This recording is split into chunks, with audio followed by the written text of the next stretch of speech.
अस्सलाम वालेकुम। आज मैं आप लोगों के साथ बहुत ही मज़ेदार फ्रूट कस्टर्ड की रेसिपी शेयर कर रही हूँ। 1 केजी में ढेर सारा कस्टर्ड बन जाएगा और बहुत ही झटपट मज़ेदार और घर में मौजूद चीज़ों से आप बासानी ये कस्टर्ड बना सकते हैं।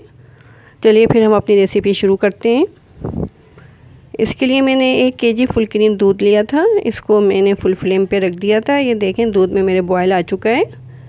2 टेबलस्पून कॉर्नफ्लोर मैंने ठंडे पानी में घोल लिया था। इसका लिक्विड मैंने बना लिया है। मैं कस्टर्ड की जगह कॉर्नफ्लोर डाल रही हूँ। इसमें कॉर्नफ्लोर डालते हुए मैं चम्मच मुस्तकिल चला रही हूँ ताकि इसके गुठले नहीं बने। दूध में अच्छे तरीके से कॉर्नफ्लोर को मिक्स कर लेना है और चम्मच चलाते रहना है ताकि वो नीचे लगे नहीं, इसके गुठले नहीं बने। अच्छे तरीके से मैं लो फ्लेम पे दूध को पकाऊंगी तकरीबन 10 मिनट तक, ताकि दूध हमारा अच्छे तरीके से गाढ़ा हो जाए। दूध गाढ़ा होना शुरू हो चुका है।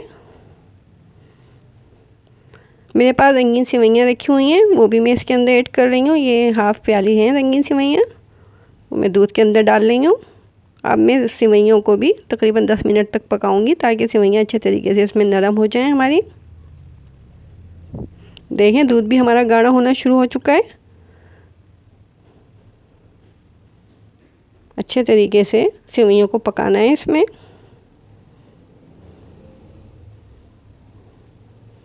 अब मैं इसके अंदर चीनी ऐड करूँगी। ये 1 कप चीनी है, तकरीबन 100 ग्राम। अब फिर 5 से 10 मिनट चीनी के साथ दूध को पकाएंगे और तकरीबन 10 मिनट में हमारा ये कस्टर्ड तैयार हो जाएगा, गाढ़ा हो जाएगा ये अच्छे तरीके से। बगैर कस्टर्ड पाउडर के आप मज़ेदार कस्टर्ड बना सकते हैं।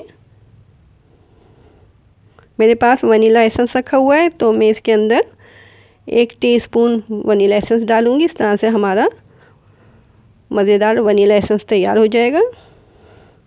अगर आप कस्टर्ड पाउडर डालना चाहते हो तो आप इसमें कस्टर्ड पाउडर डाल सकते हैं। मेरे पास घर में कॉर्नफ्लोर रखा था, एसेंस भी रखा हुआ था, इसलिए मैंने इन चीज़ों से ही वनीला कस्टर्ड बना लिया है। देखें कस्टर्ड अच्छे तरीके से गाढ़ा हो रहेगा। इसको 5 मिनट में और पकाऊंगी, फिर इसको मैं ठंडा करने के लिए छोड़ दूंगी।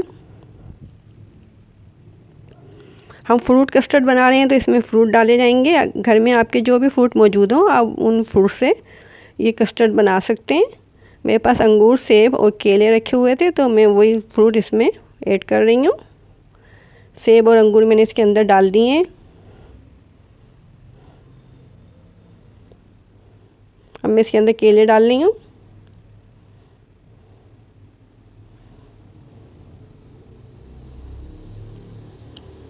ये फ्रूट डालने के बाद फिर मैं इसके ऊपर से कस्टर्ड डालूँगी।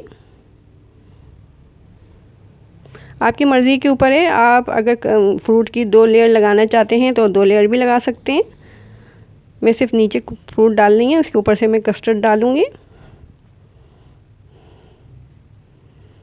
बहुत ही मज़ेदार स्वीट डिश है और बहुत जल्दी बन जाती है ये। अगर आपके घर में गेस्ट आ रहे हों तो आप झटपट ये रेसिपी बना सकते हैं। ये खोया है, मेरे पास खोया रखा था, तो मैं 1 लेयर इसकी लगा रही हूँ खोए की। अगर आपके पास खोया नहीं हो तो आप खोया नहीं डालें, इसको ज़रूरी नहीं है। ये खोया डालने के बाद मैं इसके ऊपर से एक और लेयर कस्टर्ड की लगाऊंगी।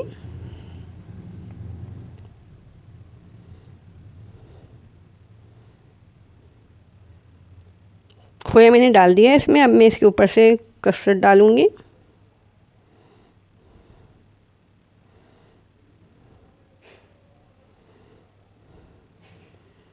एक बॉल मैंने बना ली है। इसके अलावा मेरे पास 6 ये सर्विंग बॉल हैंगी, इसमें भी मैं कस्टर्ड को सेट कर दूंगी। नीचे मैंने फ्रूट रखा था, ऊपर से मैंने इसके ऊपर कस्टर्ड डाल दिया है और फिर इसके ऊपर से खोया डाल के मैं इसके ऊपर फिर कस्टर्ड डाल दूंगी। इस तरह से हमारे मज़ेदार ढेर सारा कस्टर्ड तैयार है। मेरे पास व्हिप क्रीम रखी थी, उससे मैंने इसकी डेकोरेशन कर दी है। अगर आप चाहें तो किसी फ्रूट से, किसी चॉकलेट से, या फिर आप ऊपर से इस पर बिस्किट का चूरा वगैरह भी डाल सकते हैं डेकोरेट करने के लिए। क्योंकि जब तक आपकी प्रेजेंटेशन अच्छी नहीं होगी, खाने वाले को भी खाने में मज़ा नहीं आएगा, चाहे आप खाना जितना भी अच्छा बना लें। मैंने इसके ऊपर से चॉकलेट के चौकोर पीस कर लिए थे, वो लगा दिए हैं। इस तरह से ये बहुत ही मज़ेदार ठंडा मीठा हमारा कस्टर्ड तैयार हो चुका है। बच्चे तो बच्चे, बड़ों को भी ये कस्टर्ड बहुत पसंद आएगा। आप इसको फ्रिज में रखिए, ठंडा कीजिए और खाइए। और अगर आपके घर में गेस्ट आ रहे हैं तो उनको सर्व कीजिए। इंशाल्लाह उनको ये कस्टर्ड बहुत पसंद आएगा। अगर आप